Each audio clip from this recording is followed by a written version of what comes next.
BJP कार्यालय का उद्घाटन कर रहे हैं, उसी कार्यक्रम में संबोधित कर रहे हैं। सत्ता के दमन के खिलाफ संघर्ष किया।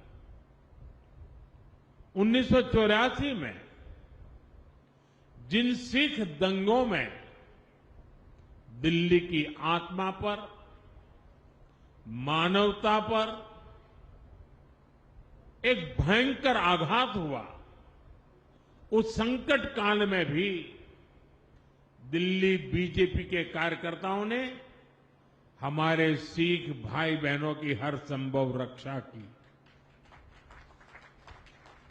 दिल्ली और बीजेपी के साथ भावना का है, भरोसे का है।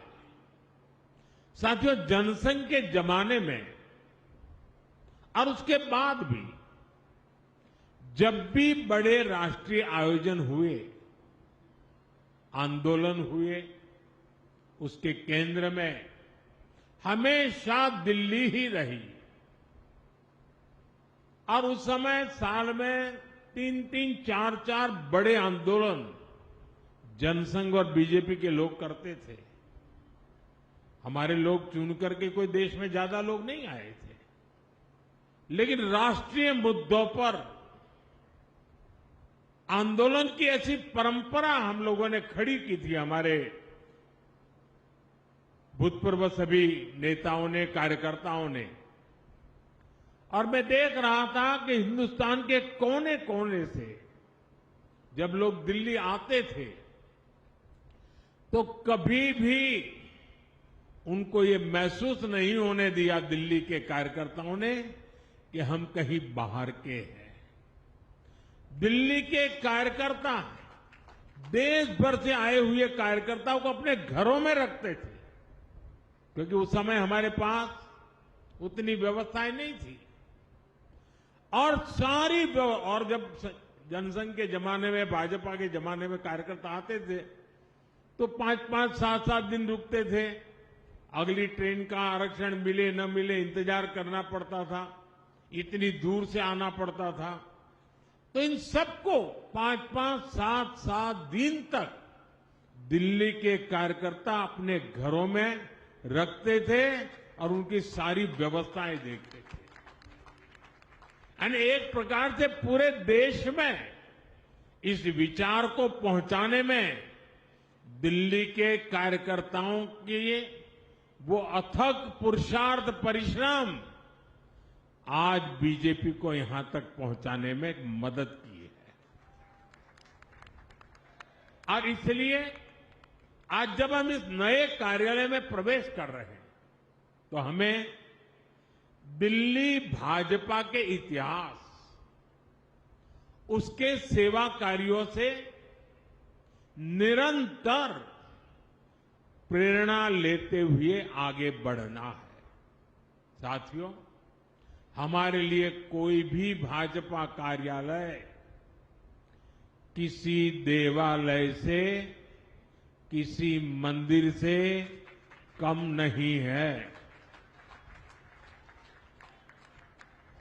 कोई भी भाजपा कार्यालय सिर्फ इमारतें नहीं हैं, ये मजबूत कड़ियां हैं जो पार्टी को जमीन से, जन अपेक्षाओं से जोड़े रखती है। भाजपा सत्ता के लिए नहीं, सेवा के लिए सरकार में है। ये कार्यालय इसी चेतना को जागृत रखते हैं।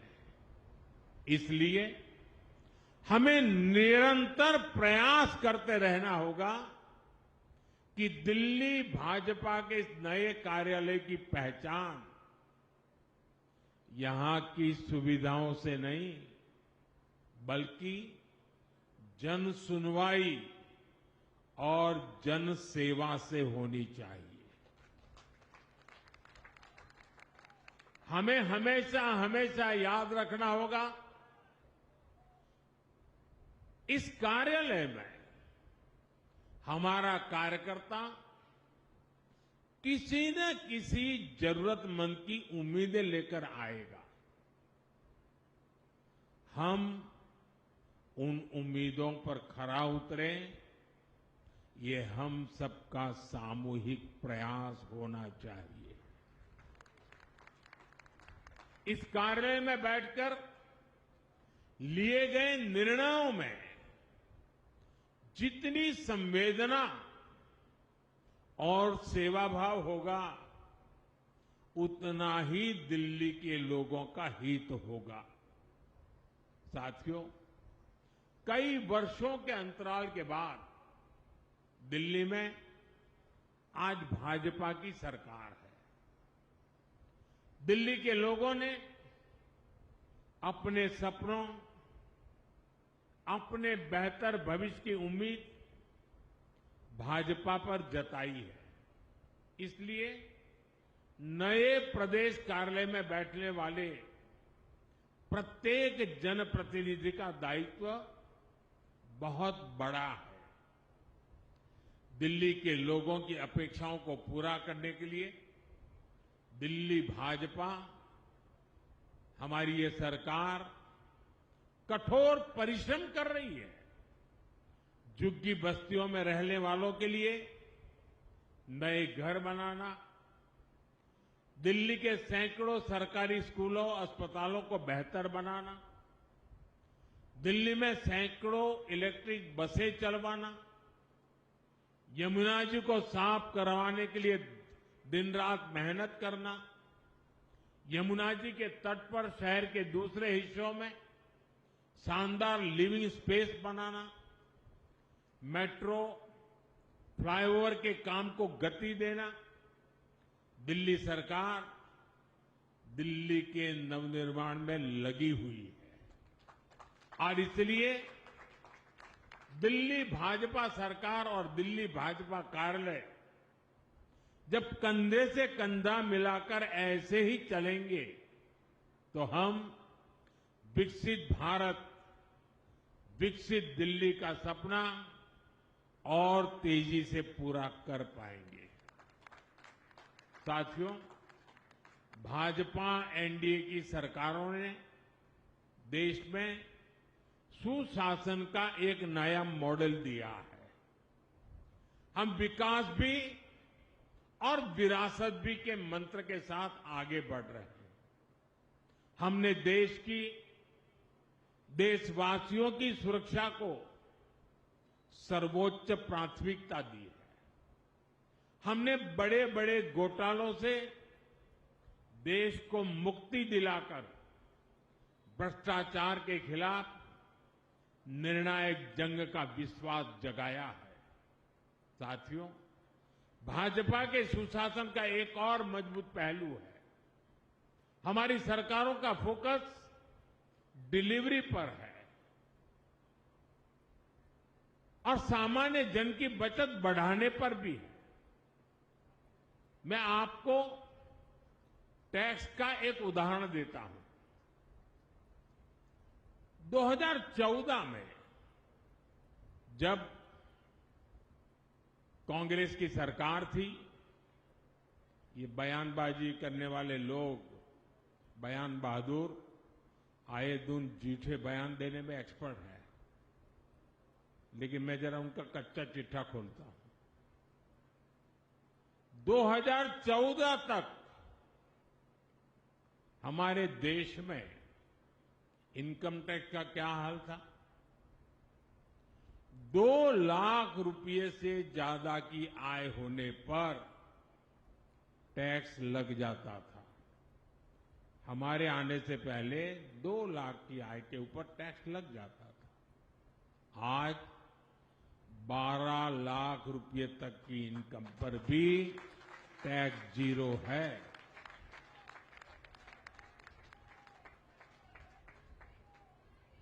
साथियों, यही स्थिति गुड्स और सर्विसेज पर लगने वाले टैक्स की भी थी। 2014 से पहले अगर एक सामान्य परिवार अपनी रोज की जरूरतों पर साल में 1 लाख रुपया अगर खर्च करता है तो उसे करीब 25,000 रुपया टैक्स देना पड़ता था। ये मैं 2014 के पहले की कथा सुना रहा हूं। हम 2017 में जीएसटी लेकर आए तो सामान सस्ते हुए, टैक्स भी कम हुआ और अब नेक्स्ट जनरेशन जीएसटी रिफॉर्म के बाद 1 लाख के खर्च पर उस परिवार को सिर्फ 5 या 6 हजार रुपये का ही टैक्स देना पड़ता था। यानी 11 साल पहले की तुलना में सीधे करीब 20,000 रुपये की बचत उस परिवार को हर साल तय है। अगर इनकम टैक्स और जीएसटी इस बचत दोनों को मिला ले तो हर साल देशवासियों के करीब 2.5 लाख करोड़ रुपए की बचत होने वाली है। साथियों, भाजपा सरकारों के हर नेक काम का लाभ हर लाभार्थी तक पहुंचना जरूरी है। इसके लिए भाजपा के हर कार्यकर्ता को हमेशा जागरूक रहना है, निरंतर काम करना है।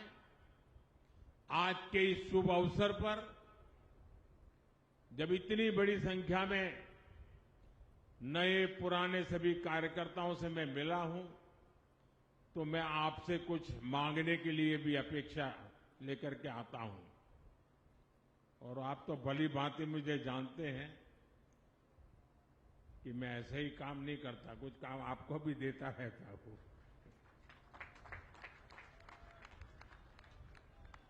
मेरा आपसे कुछ आग्रह है जो मैं दिल्ली और देश भर के अपने कार्यकर्ता परिवार से साझा करना चाहता हूं। हमें सुनिश्चित करना है कि नेक्स्ट जनरेशन जीएसटी रिफॉर्म्स का फायदा सामान्य से सामान्य व्यक्ति तक पहुंचना चाहिए। हमें ग्राहकों को भी जानकारी देनी है और अपने दुकानदार भाइयों को भी जागरूक करना है। जहां हम विपक्ष में हैं, वहां तो हमारी जिम्मेदारी और अधिक बढ़ जाती है। वहां जो सरकार है वो जीएसटी में कमी का पूरा लाभ जनता को दे, ये हमें पक्का करना ही होगा।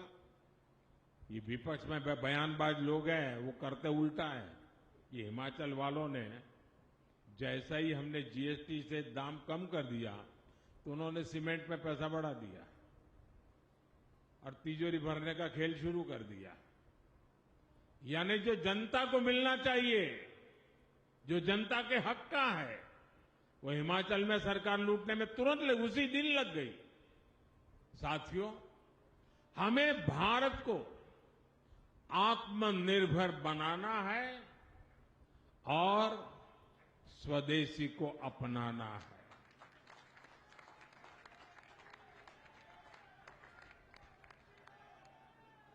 ये भाजपा कार्यकर्ताओं की जिम्मेवारी है कि हर दुकान पर एक बोर्ड लगा रहना चाहिए और बोर्ड भी बड़ा हो, 1.5-2 फुट का बोर्ड हो और उस पर लिखा हो, गर्व से कहो ये स्वदेशी है।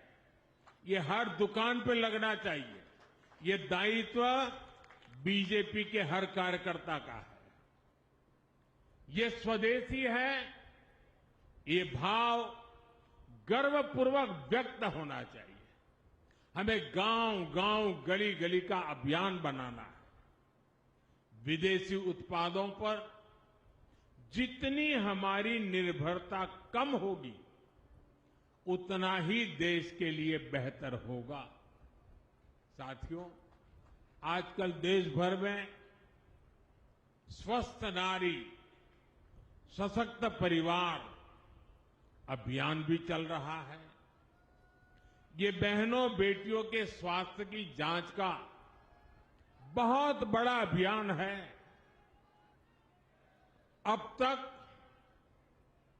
लाखों कैंप्स में 3 करोड़ से ज्यादा महिलाओं की मुफ्त जांच हो चुकी है। TB, breast cancer, cervical cancer, ऐसी अनेक बीमारियों को शुरुआत में ही पकड़ना बहुत जरूरी है। स्वस्थ नारी, सशक्त परिवार से इसमें बहुत मदद मिल रही है। दिल्ली के भाजपा कार्यकर्ताओं को भी चाहिए कि ज्यादा से ज्यादा बहनें इन हेल्थ कैंप्स का लाभ ले पाएं। साथियों, दिल्ली देश की राजनीति तो है ही, राजधानी तो है ही, ये सांस्कृतिक विविधताओं की राजधानी है। दिल्ली में एक मिनी इंडिया बसता है।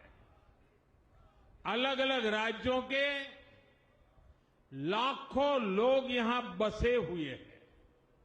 इसलिए हमें दिल्ली में निरंतर एक भारत श्रेष्ठ भारत की भावना को भी मजबूत करना है। बीते वर्षों में ये हमने दिल्ली में होते देखा है।